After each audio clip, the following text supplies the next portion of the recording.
இது இலங்கை ஒலிபரப்பு கூட்டுத்தாபனம்.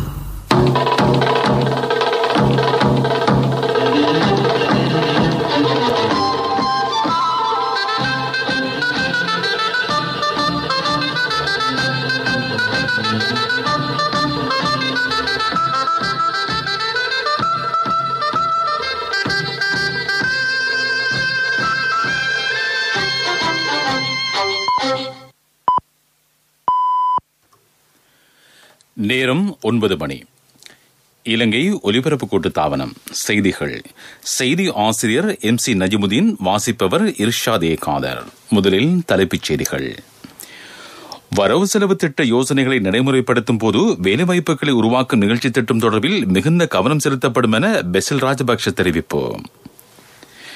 மேல் மாகாணத்தில் இருந்து வேறு பிரதேசங்களுக்கு அடுத்து வரும் 2 வாரங்களில் பயணிக்கும் சகலருக்கும் ரேபிட் ஆன்டிஜென் பரிசோதனை. நாட்டிற்கு பொருத்தமற்ற எந்தவொரு உடன்படிக்கைகளுக்கும் இணங்கப் போவதில்லை என அமைச்சர் GL பீரிஸ் தெரிவிப்பு. மலையக பல்கலைக்கழகம் அமைப்பதற்கு தேவையான நிதியம் காணியும் ஒதுக்கப்பட்டிருப்பதாக ராஜாங்க அமைச்சர் ஜீவன் தொண்டமான் தெரிவித்திருக்கிறார். இஸ்ரேல் மக்களுக்கு அடுத்த வாரம் COVID-19 தடுப்பு மருந்து. இனி விரிவான செய்திகள். வரவு செலவு திட்ட யோசனைகளை அமல்படுத்தும் போது நாட்டின் அபிவிருத்தி சம்பந்தமாகவும் தொழில் வாய்ப்புகளை உருவாக்கும் நிகழ்ச்சி திட்டம் குறித்தும் மிகுந்த கவனம் செலுத்தப்படும் என பொருளாதார அபிவிருத்தி வறுமை ஒழிப்பு தொடர்பான ஜனாதிபதி செயலணியின் தலைவர் பெசில் ராஜபக்ஷ தெரிவித்திருக்கிறார். எதிர்வரும் வருடங்களில் இலங்கையில் சகல துறைகளை மேம்படுத்தி அபிவிருத்தி யுகத்தை ஏற்படுத்தும் வகையில் வேலை திட்டத்துடன் மீண்டும் கிராமத்திற்கு எனும் தேசிய நிகழ்ச்சி திட்டத்தின் இணையுமாறு அவர் சப்ரகமு மாகாண அரசியல் தலைவர்களிடமும் அரச அதிகாரிகளிடமும் கேட்டுக்கொண்டார். இரத்தினபுரியில் அமைந்திருக்கும் சப்ரகமு மாகாண சபையில் கேட்போர் கூடத்தில் இன்று நடைபெற்ற பேச்சுவார்த்தையின் போது பெசில் ராஜபக்ஷ இதனை கூறினார். எதிர்வரும் 12 மாத காலப்பகுதிக்குள் நாட்டில் உள்ள சகல வீடுகளிலும் தொலைத்தொடர்பு வசதிகளை ஏற்படுத்தப் போவதாக அவர் குறிப்பிட்டார். நாட்டில் பிறந்த சகலருக்கும் காணி உரித்தை வழங்குவது தற்போதைய அரசாங்கத்தின் நோக்கம் என பெசில் ராஜபக்ஷ தெரிவித்தார். மேல் மாகாணத்திலிருந்து வேறு மாகாணங்களுக்கு அடுத்த வாரம் செல்லும் சகலருக்கும் ரேபிட் ஆன்டிஜென் பரிசோதனை நடத்தப்படும் என போலீஸ் ஊடக பேச்சாளரான பிரதீப் பொலிஸ்மா அதிபர் அஜித் ரோஹன தெரிவித்திருக்கிறார். நேற்று 45 பேருக்கு இந்த பரிசோதனை மேற்கொள்ளப்பட்டதாக அவர் குறிப்பிட்டார்.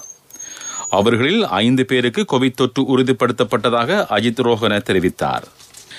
நாட்டிற்கு பொருத்தமற்ற எந்தவொரு உடன்படிக்கைக்கும் இணங்கப் போவதில்லை என அமைச்சர் பேராசிரியர் GL பீரிஸ் தெரிவித்திருக்கிறார்.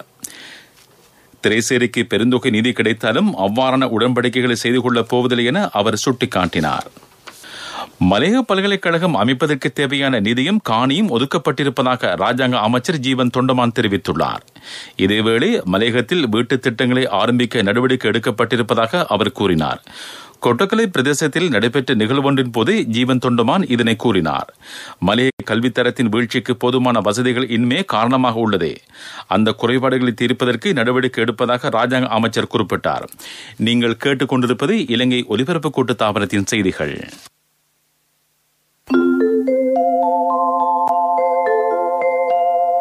HTFC Smart Goals குறுகிய காலத்தில் பெரிய பெரிய டார்கெட்டுகள்.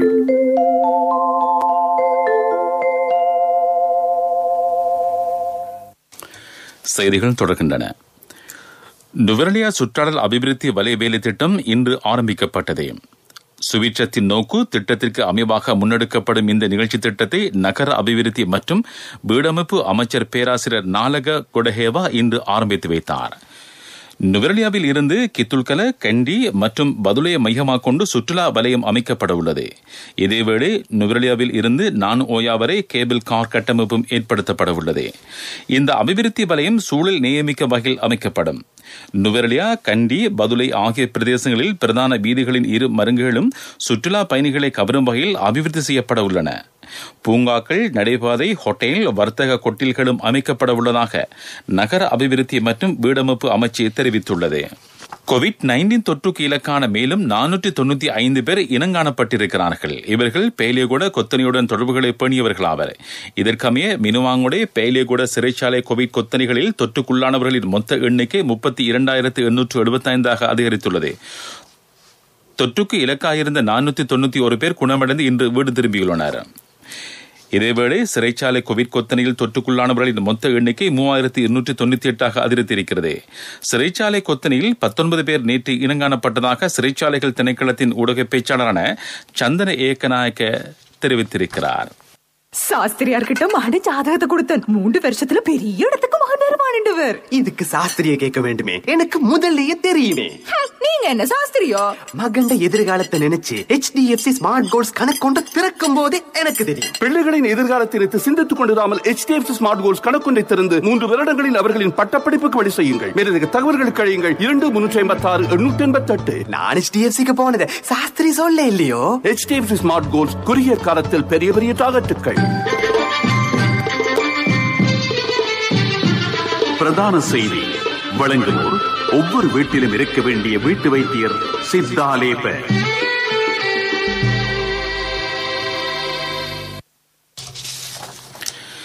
இந்தோனேஷியாவின் பொருளாதார முக்கியத்துவம் குறித்து வெளிவிவகார அமைச்சர் தினேஷ் குணவர்தன கவனம் செலுத்தியிருக்கிறார். இலங்கைக்கான இந்தோனேஷிய தூதுவர் ஹோஸ்டி அர்ஸ்டியாவுக்கும் அமைச்சருக்கும் இடையிலான பேச்சுவார்த்தை வெளிவிவகார அமைச்சில் நடைபெற்றது. இதன்போதே அமைச்சர் இந்த விடயத்தை குறிப்பிட்டார். இரு நாடுகளுக்கும் இடையில் வர்த்தக உறவுகளை மேலும் விருத்தி செய்வதன் அவசியம் இதன்போது ஆராயப்பட்டது. சட்டவிரோத நடவடிக்கைகளுக்கு எதிராக இரு நாடுகளும் இணைந்து செயற்படுவது சம்பந்தமாகவும் இந்த பேச்சுவார்த்தையின் போது ஆராயப்பட்டது.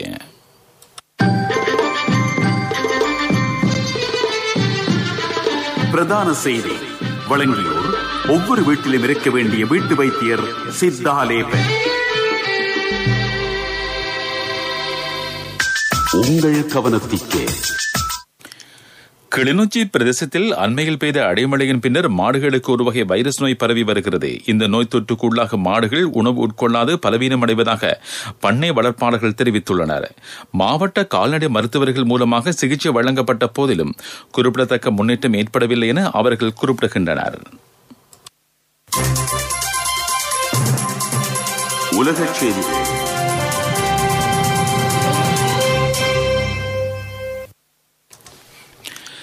இஸ்ரேல் மக்களுக்கு அடுத்த வாரம் கோவிட்-19 தடுப்பு மருந்து வழங்குவதற்கான ஏற்பாடுகள் மேற்கொள்ளப்பட்டிருப்பதாக அந்நாட்டு பிரதமர் பெஞ்சமின் நெதன்யாஹூ தெரிவித்திருக்கிறார்.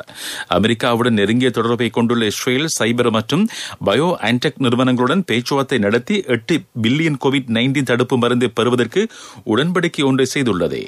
இஸ்ரேல் வாசிகளுக்கு தடுப்பு மருந்தை வழங்க நடவடிக்கை எடுத்துள்ள போதிலும் இஸ்ரேலினால் ஆக்கிரமிக்கப்பட்டுள்ள பலஸ்தீன நிர்வாக பிரிவை சேர்ந்த மக்களுக்கு இந்த மருந்து கிடைக்காது என்று மனித உரிமைகள் அமைப்புகள் விசனம் தெரிவித்துள்ளன. தென்கொரியாவில் 6.1 மில்லியன் பறவைகள் அழிக்கப்பட்டுள்ளன. H5N8 வைரஸ் காரணமாக பறவை காய்ச்சல் பரவுவதை தடுக்கும் முயற்சியாக இந்நடவடிக்கை மேற்கொள்ளப்பட்டுள்ளது. நாடு பூராகவும் உள்ள பண்ணைகளில் பறவை காய்ச்சல் தொடர்பான முறைப்பாடுகள் பதிவாகியிருந்தன. இந்நிலையிலே பறவைகளை அழிப்பதற்கு நடவடிக்கை எடுத்ததாக அந்நாட்டு பண்ணை வளர்ப்பு திணைக்களம் அறிவித்துள்ளது. 4 மில்லியன் கோழிகளும் 1.2 மில்லியன் காடைகளும் இவற்றுள் அடங்குகின்றன. அபிவிருத்தி செய்திகள்.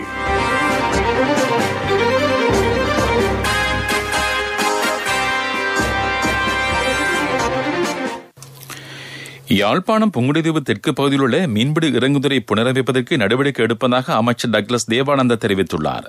பிரதேச கடைத்தொழிலாளர்கள் விடுத்த வேண்டுகோளுக்கு அமைய அமைச்சர் இன்று அங்கு கண்காணிப்பு விஜயம் மேற்கொண்டார். இதன்போது இந்த விடயத்தை அவர் கூறினார். குறித்த பிரதேசத்தில் சுமார் 300 மீட்டர் நீளமும் 50 மீட்டர் அகலமும் கொண்ட இறங்குதுறை அமைக்க வேண்டும் என்று மீனவர்கள் கோரிக்கை விடுத்திருந்தமை குறிப்பிடத்தக்கது. விளையாட்டுச் செய்திகள்.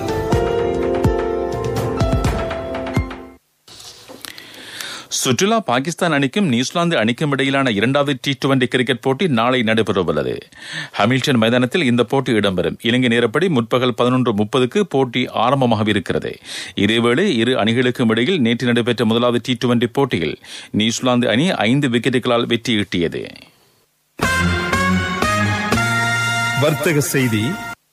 அரசாங்கம் அடுத்த ஆண்டில் பாரியளவிலான 3 அபிவிருத்தி திட்டங்களை திட்டமிட்டுள்ளது. இவற்றின் பெறுமதி 55 கோடி ரூபாவை தாண்டுகிறது. இதன் மூலம் புதிதாக 10,000 தொழில் வாய்ப்புகள் உருவாக்கப்படும். பொருளாதார செய்திகள். அனுசரணை. பிசினஸ் டீல்ஸ் எல்லாம் இப்போ சிம்பிள். ஒரு சில டாப்ஸை போதும். எப்போதும் செலுத்த எல்லோரும் கனெக்டட். சிறந்த டிஸ்கவுண்ட்ஸ் LOLC ரியல் டைம். பரிவர்த்தனைக்கு மேலதிக கட்டணங்கள் இல்லை. கவர்ச்சிகரமான வட்டி விதத்துடன் பல்வேறு நன்மைகள். LOLC ஃபைனான்ஸ் ரியல் டைம் ஆப்பினை உடன் டவுன்லோட் செய்யுங்கள். LOLC சேமிப்பு கணக்கிடமிருந்து. 1,00,000 தொழில் வாய்ப்புகளை வழங்கும் வேலைத்திட்டம் மாத்தறை மாவட்டத்தில் வெற்றிகரமாக முன்னெடுக்கப்படுவதாக மேலதிக மாவட்ட செயலாளர் நிஷன் கருணாதிலக தெரிவித்துள்ளார்.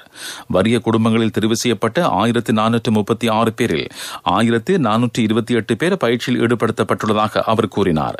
பயனாளர்கள் ஆர்வத்துடன் பயிற்சியில் பங்கேற்பதாக மேலதிக மாவட்ட செயலாளர் குறிப்பிட்டார். என் கணவன் எனக்கு தந்த மோதிரம் தான் என் வாழ்க்கை. எல்ஓஎல்சிக்கும் உங்களோட தங்கம் உயிரை போன்றது. உங்களோட தங்கம் எங்கள்கிட்ட இருக்கிற வரைக்கும் உங்களுக்கு ஆயுள் காப்புறுதி தருவது நாங்க மட்டும்தான். நேரத்துக்கு தவணை செலுத்த முடியாம போனா உங்களோட தங்கத்தை உங்களுக்கு திருப்பி தருவதுதான் எங்கட நோக்கம். உங்களால தவணையை நேரத்துக்கு செலுத்த முடியாம போனா அதுக்கு தீர்வும் நாங்க தருவோம். நான் எதிர்பார்த்த தொகையை விட அதிகம் கிடைச்சதும் இல்லாம வேலையும் சுலபமா முடிஞ்சு எனக்கு மதிப்புமிக்க பரிசும் கிடைச்சது. எல்ஓஎல்சியிடம் இருந்து பெறும் சேவை தங்கத்துக்கு நிகரானது. எல்ஓஎல்சி ஃபைனான்ஸ் ரன்சவிரண்ய சேவை. தங்கம் காலநிலை அறிக்கை. வடக்கு கிழக்கு வடமத்திய ஊவா மாகாணங்களிலும் மாத்தளை ஹம்பாந்தோட்டை மாவட்டங்களிலும் அவ்வப்போது மழை அல்லது இடியுடன் கூடிய மழை பெய்யக்கூடும் என வளிமண்டலவியல் திணைக்களம் எதிர்வு கூறியுள்ளது.